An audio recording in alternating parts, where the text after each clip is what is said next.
Hello दोस्तों, एक बार फिर से बहुत बहुत स्वागत है हमारे यूट्यूब चैनल RK में। तो दोस्तों, जैसा कि आप लोग जान रहे हैं, ITI फर्स्ट ईयर एग्ज़ाम के लिए हमारा प्रैक्टिस सेशन चल रहा है, जो कि इलेक्ट्रीशियन टेट थ्योरी का चल रहा है। ओके दोस्तों, तो ये आज हमारा जो प्रैक्टिस सेट होने वाला है, तो प्रैक्टिस सेट 7 होने वाला है। इससे पहले 6 प्रैक्टिस सेट हम अपने यूट्यूब चैनल पर अपलोड कर दिए हैं। तो आप लोग से रिक्वेस्ट है, वीडियो सेक्शन में जाके ये सभी प्रैक्टिस सेट जरूर देख लेंगे दोस्तों। तो बहुत इंपॉर्टेंट सभी प्रैक्टिस क्वेश्चन कराए हैं, जो आपके प्रीवियस एग्जाम में किसी न किसी शिफ्ट में पूछे जा चुके हैं दोस्तों। टोटल हमारा जो प्रैक्टिस सेट होगा वह 11 होगा। ओके, तो आज हमारा 7वां प्रैक्टिस सेट है और हर प्रैक्टिस सेट में हम 38 क्वेश्चन का डिस्कशन कराते हैं, वो भी निम्न क्वेश्चन बैंक का। ओके दोस्तों, तो सभी क्वेश्चन केयरफुली आप रीड करिए, ताकि आपके एग्जाम में बहुत हेल्पफुल साबित होंगे। ओके, तो वीडियो को ज़्यादा ज़्यादा आप लोग फॉरवर्ड करिए अपने मित्र दोस्त फ्रेंड सर्किल में, ताकि सभी को लाभ मिल सके। ओके, तो चलिए फिर देर न करते हुए आज का सेशन स्टार्ट कर लेते हैं। तो देखिए, क्वेश्चन पहला इसमें है,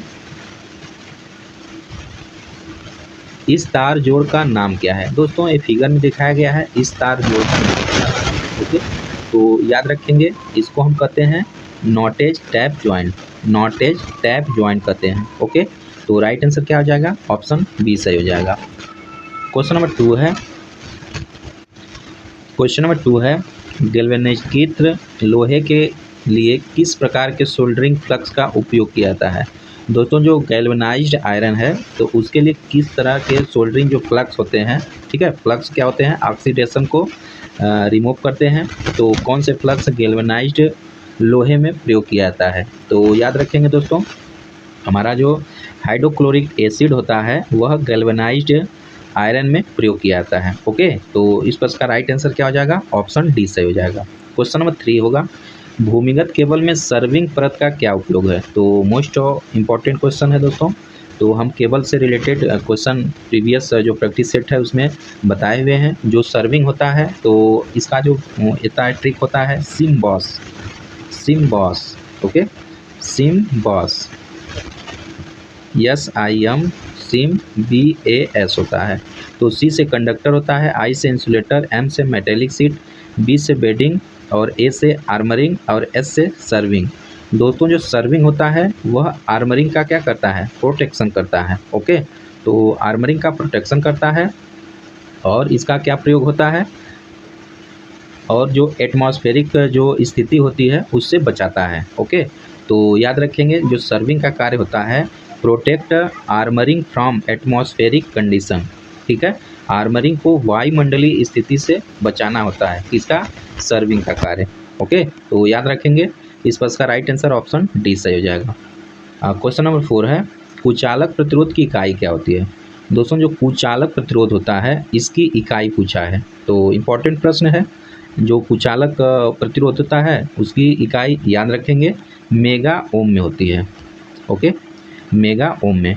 राइट आंसर क्या हो जाएगा, ऑप्शन डी सही हो जाएगा। मेगा ओम में कुचालक की इकाई होती है। जैसे जो फेज टेस्टर होता है, तो उसमें 1 मेगा ओम तक रेजिस्टेंस लगाया जाता है, जिससे हम एक तरह से अर्थ वाला पॉइंट, जो न्यूट्रल वाला पॉइंट को टच करते हैं तो वो ग्लो करने लगता है, हमें करंट नहीं लगता है। तो रेजिस्टेंस का मान जितना ज़्यादा होगा, करंट का मान उतना ही कम होगा। ठीक है, तो जो आपका कुचालक प्रतिरोध होता है उसमें रेजिस्टेंस का मान बहुत ज़्यादा होता है, लगभग मेगा ओम में होता है, इसीलिए हमें करंट उसमें बिल्कुल नहीं लगता, बिल्कुल पास से नहीं हो पाता है। ठीक है, तो राइट आंसर क्या हो जाएगा, ऑप्शन डी सही हो जाएगा। मेगा ओम में होता है प्रतिरोध, इंसुलेशन प्रतिरोध का मान। क्वेश्चन नंबर 5 है, कौन सा विद्युत उपकरण अधिक अतिरिक्त धारा संरक्षण है। ओके, तो कौन सा है, याद रखेंगे दोस्तों, पुनः तार बांधने योग्य फ्यूज, जो रिवाइवेबल फ्यूज होता है, विद्युत उपकरण अधिक अतिरिक्त धारा संरक्षण, मतलब अधिक करंट को प्रोटेक्टेड कर सकता है, कौन, रिवाइवेबल फ्यूज। ओके, तो राइट आंसर ऑप्शन बी सही हो जाएगा। क्वेश्चन नंबर 6 है, ओवरहेड लाइन में कंडक्टर की लंबाई बढ़ाने के लिए किस प्रकार के जोड़ का उपयोग किया जाता है। तो ये भी इंपॉर्टेंट प्रश्न है, इसको आप याद रखेंगे दोस्तों। इस प्रश्न का जो राइट आंसर हो जाएगा ऑप्शन डी हो जाएगा, यानी वेस्टर्न यूनियन ज्वाइंट। जो वेस्टर्न यूनियन ज्वाइंट होता है, ओवरहेड लाइन में कंडक्टर की लंबाई बढ़ाने के लिए जोड़ा जाता है, जोड़ को उपयोग किया जाता है। ओके, तो राइट आंसर ऑप्शन डी सही हो जाएगा। क्वेश्चन नंबर 7 है, केबल बिछाने की कौन सी विधि संकीर्ण क्षेत्रों हेतु उपयोग की जाती है? तो यह भी इम्पोर्टेंट प्रश्न है। 3 प्रकार की विधि होती है केबल बिछाने की। पहली जो होती है डायरेक्ट मेथड होता है, और दूसरा होता है दोस्तों ड्राइंग सिस्टम होता है, ठीक है। और जो तीसरा होता है तीसरा जो होता है वह आपका संकीर्ण क्षेत्रों में, जैसे कंजेस्टेड एरिया है उसमें प्रयोग किया जाता है। ओके, 3 प्रकार से यह लाइन होता है, केबल को बिछाया जाता है। तो याद रखेंगे ये जो केबल बिछाने की जो संकीर्ण मतलब कंजेस्टेड एरिया है उसमें कौन सी विधि का उपयोग किया जाता है? तो उसमें डक्ट पाइप का उपयोग किया जाता है, ठीक है। एक विधि यह भी है डक्ट पाइप, याद रखेंगे। तो ड्राइंग सिस्टम हो गया और उसके बाद आपका डक्ट पाइप सिस्टम हो गया, ठीक है, और एक डायरेक्ट लाइन सिस्टम हो गया। तो 3 प्रकार से यह केबल को बिछाया जाता है। ओके दोस्तों, तो डक्ट पाइप जो होता है, पाइप के थ्रू केबल को एक स्थान से दूसरे स्थान तक ले जाया जाता है। तो उसमें जहाँ कंजेस्टेड एरिया होती है उसमें डक्ट पाइप का उपयोग किया जाता है। तो राइट आंसर ऑप्शन बी सही हो जाएगा।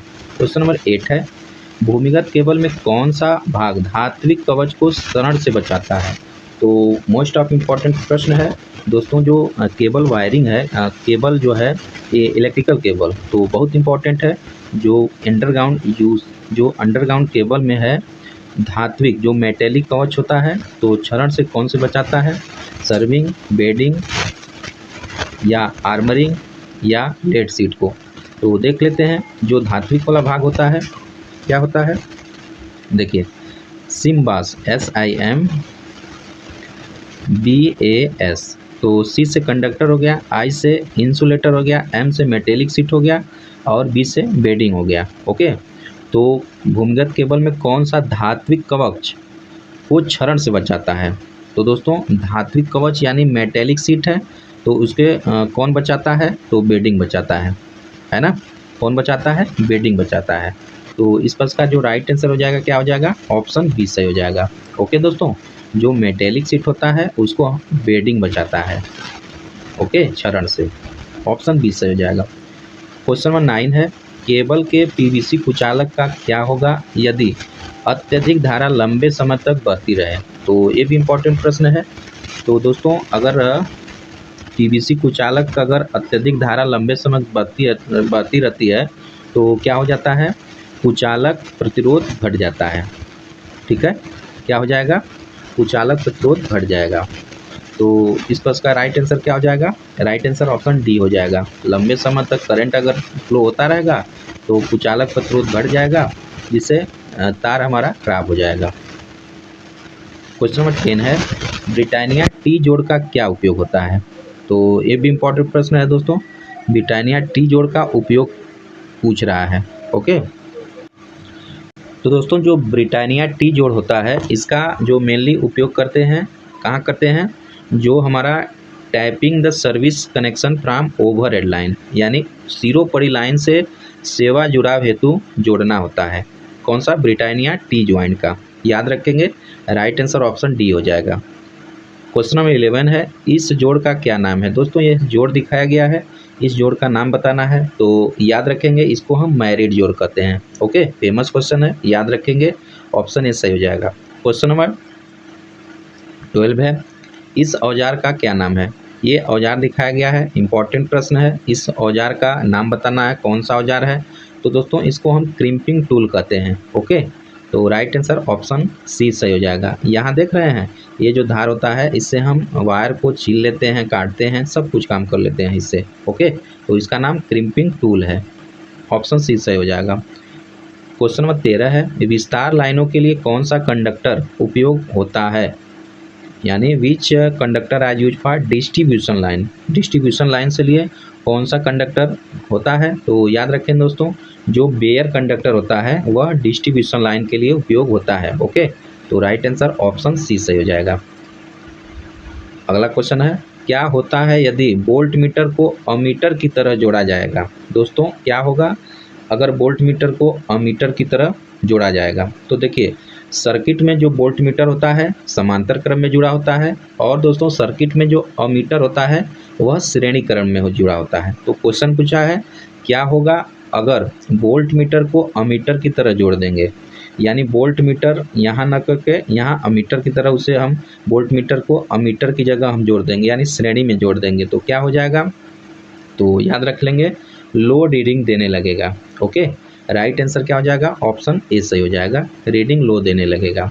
क्वेश्चन नंबर 15 है, अर्धचालक पदार्थ कौन सा है? तो हम जानते हैं अर्धचालक पदार्थ जिनके बाहरी कक्षा में 4 इलेक्ट्रॉन होते हैं, ठीक है, तो सेमीकंडक्टर उसे कहते हैं। जो उसके पास कुचालक से ज़्यादा और जो चालक होता है उससे कम प्रॉपर्टी होती है। ओके, तो जो सेमीकंडक्टर होते हैं जैसे सिलिकॉन होता है, जर्मेनियम होता है, तो ये सब फेमस सेमीकंडक्टर होते हैं। और जो दोस्तों कंडक्टर होते हैं उसकी बाहरी कक्षा में 1, 2, 3 इलेक्ट्रॉन होते हैं, और जो इंसुलेटर होते हैं उसके बाहरी कक्षा में 5 से अधिक इलेक्ट्रॉन होते हैं। तो वैसे जो एलिमेंट को क्या कहते हैं? कुचालक कहते हैं। ओके, तो यहाँ पूछा है अर्धचालक पदार्थ कौन सा है? यूरेका है, एवोनाइट है, मैग्नीन है, या फिर जर्मेनियम है? तो क्या हो जाएगा? ऑप्शन डी सही हो जाएगा, जर्मेनियम क्या है? सेमीकंडक्टर डिवाइस है।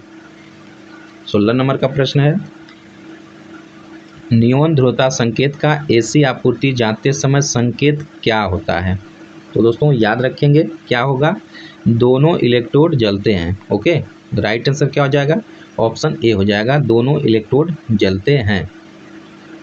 17 नंबर का क्वेश्चन है,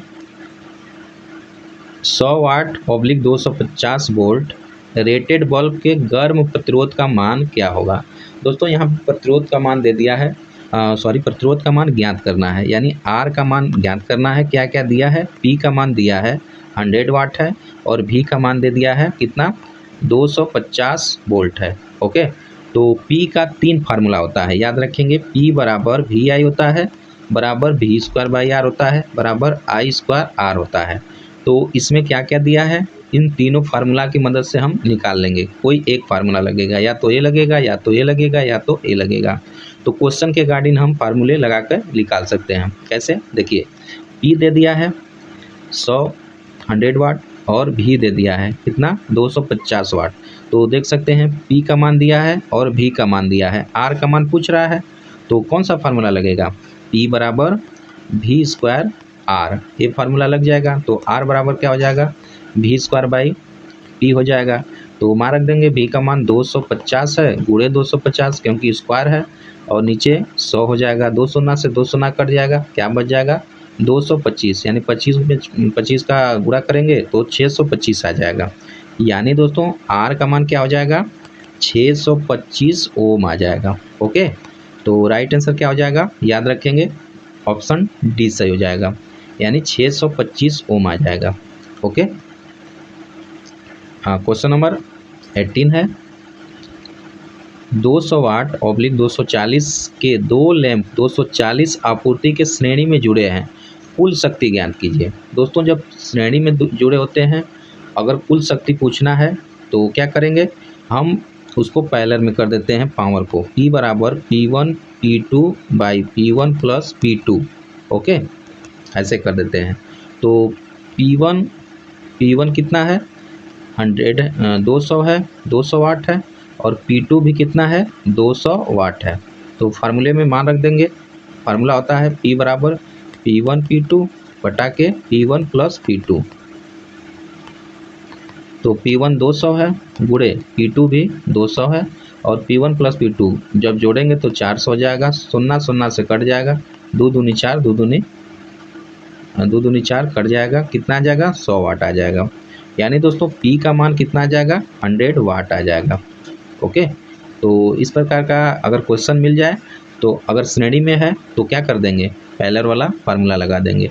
अगर दोस्तों यह पैरेलल में रहता तो कुछ नहीं, बस P को हम जोड़ देते हैं, 200 और 200 400 हो जाता है। लेकिन यहाँ श्रेणी में दिया है तो श्रेणी में क्या करेंगे? हम उसका समांतर में मान निकाल देंगे। तो यहाँ पे राइट आंसर ऑप्शन बी सही हो जाएगा। 19 नंबर का प्रश्न है, ओम मीटर का पाठ्यांक खुले हुए R2 प्रतिरोध पर क्या होगा? तो R2 प्रतिरोध पर दोस्तों पूछा है, क्या हो जाएगा? याद रखेंगे, इंडिकेट इन्फिनिटी रेजिस्टेंस, अनंत पाठ्यांक का पर संकेत देगा। ओके, राइट आंसर क्या हो जाएगा? ऑप्शन बी सही हो जाएगा। 20 नंबर का प्रश्न है, किसी चालक के प्रतिरोध में क्या परिवर्तन होगा यदि उसके व्यास को 2 गुना कर दिया जाएगा। तो याद रखेंगे दोस्तों, अगर उसके हम व्यास को 2 गुना कर देंगे तो क्या परिवर्तन होगा, डिक्रीज द 4 टाइम्स, यानी उस किसी चालक के प्रतिरोध में क्या परिवर्तन होगा, अगर उसके व्यास को अगर हम दोगुना कर देंगे तो रेजिस्टेंस क्या होगा, 4 गुना तक कम हो जाएगा, है ना। राइट आंसर ऑप्शन बी सही हो जाएगा। क्वेश्चन नंबर 21 है, प्रतिरोध का नाम क्या है। दोस्तों ये प्रतिरोध दिखाया गया है, इसका नाम बताना है, कौन सा प्रतिरोध दिखाया गया है। तो यह वायर वाउंड रेजिस्टेंस को दिखाया गया है। ओके, राइट आंसर क्या हो जाएगा, ऑप्शन बी सही हो जाएगा। वायर वाउंड रेजिस्टेंस को शो किया गया है फिगर में। क्वेश्चन नंबर 22 है, कलर कोड विधि के द्वारा प्रतिरोध का मान बताना है। दोस्तों कलर कोड दिया है, तो कलर कोड जानते हैं, इसका ट्रिक हमारे यूट्यूब चैनल पे हम एक सेपरेट वीडियो बनाए हैं, तो वहाँ से आप देख सकते हैं। कलर कोड में क्या होता है, देखिए, B Roy, Great Britain, very good wife.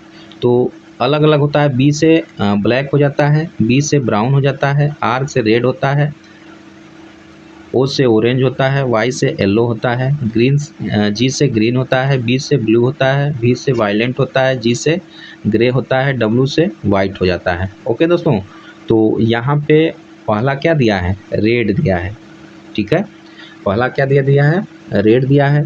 तो दोस्तों रेड का क्या होता है, 2 होता है, और दूसरा क्या है, ब्लू है, तो ब्लू का 6 होता है। देन मल्टीप्लायर होगा, मल्टीप्लायर में ऑरेंज है तो 10 पावर कितना हो जाएगा, 3 हो जाएगा, प्लस माइनस। यहाँ पे सिल्वर है, तो दोस्तों सिल्वर का प्लस माइनस 10% होता है। यहीं गोल्ड रहता तो प्लस माइनस 5% हो जाता, और यहीं नो कलर रहता तो प्लस माइनस 20% हो जाता। ओके, इसको आप याद रखेंगे।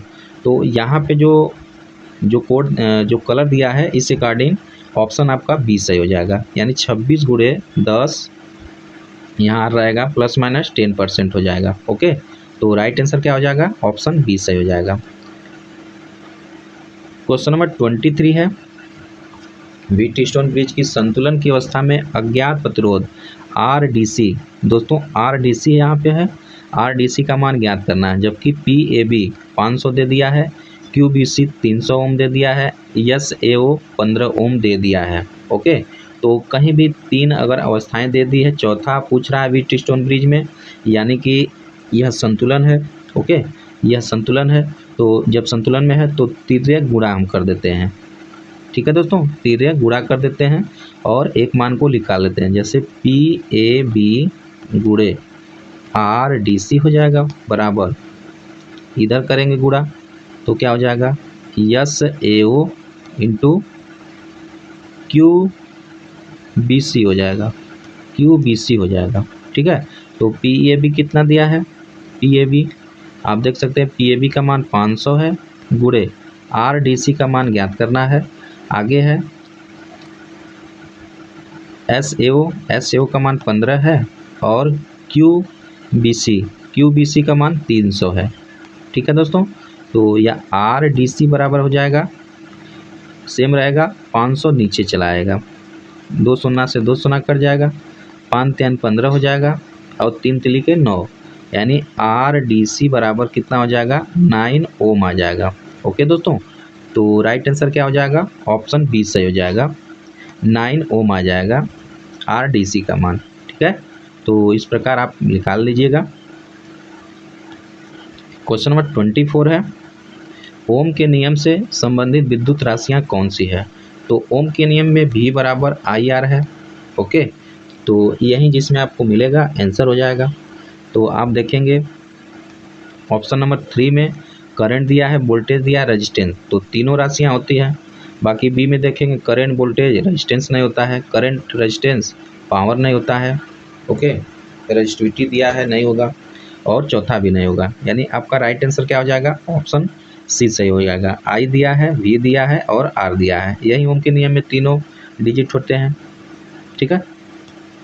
क्वेश्चन नंबर 25 है, परिपथ पर क्या प्रभाव होगा यदि AB शॉर्ट कर दिया जाए। दोस्तों अगर AB अगर आपका शॉर्ट कर दिया जाए तो परिपथ का क्या प्रभाव पड़ने वाला है, तो याद रखेंगे, परिपथ में प्रतिरोध 0 हो जाएगा, जब यहाँ शॉर्ट हो जाएगा तो प्रतिरोध ए सभी 0 हो जाएंगे। ओके, याद रखेंगे, राइट आंसर ऑप्शन ए सही हो जाएगा।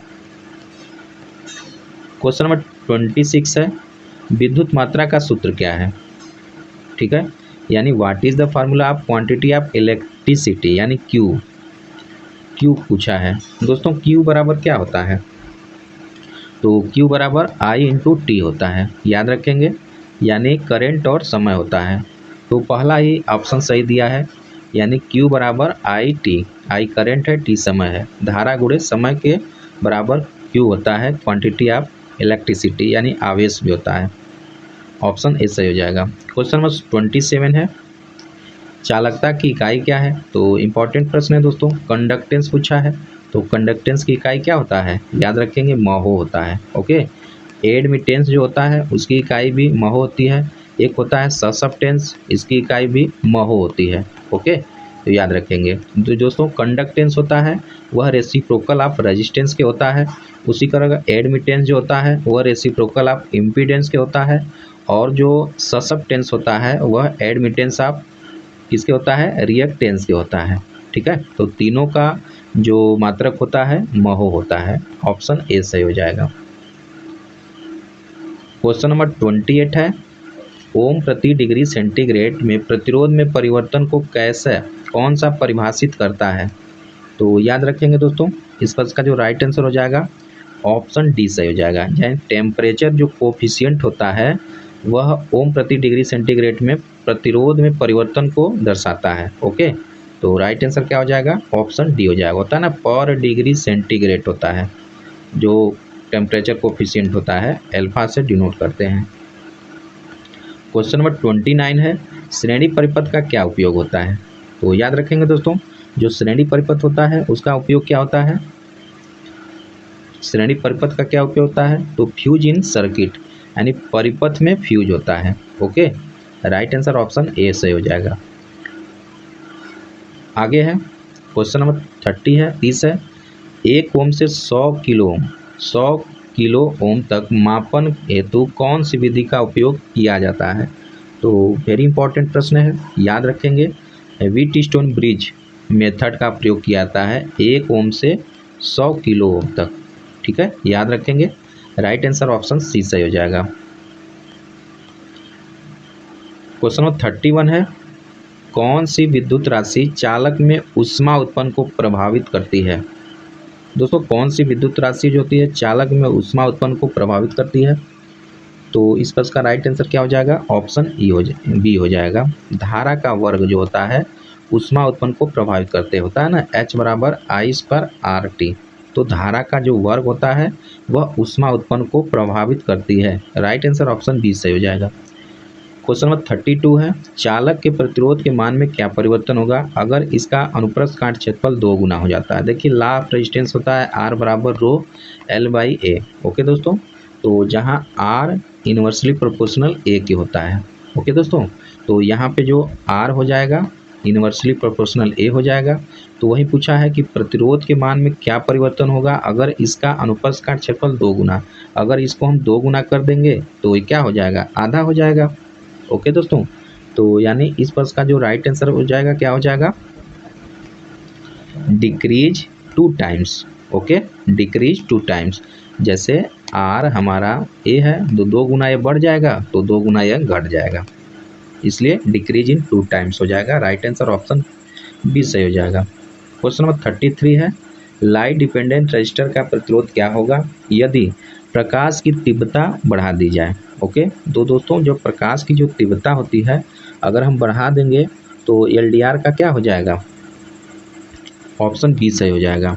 ठीक है, राइट आंसर ऑप्शन बी सही हो जाएगा। लाइट डिपेंडेंट रजिस्टर का प्रतिरोध अगर प्रकाश की तीव्रता बढ़ा देंगे तो डिक्रीज हो जाएगा, घट जाएगा। याद रखेंगे, ऑप्शन बी सही हो जाएगा।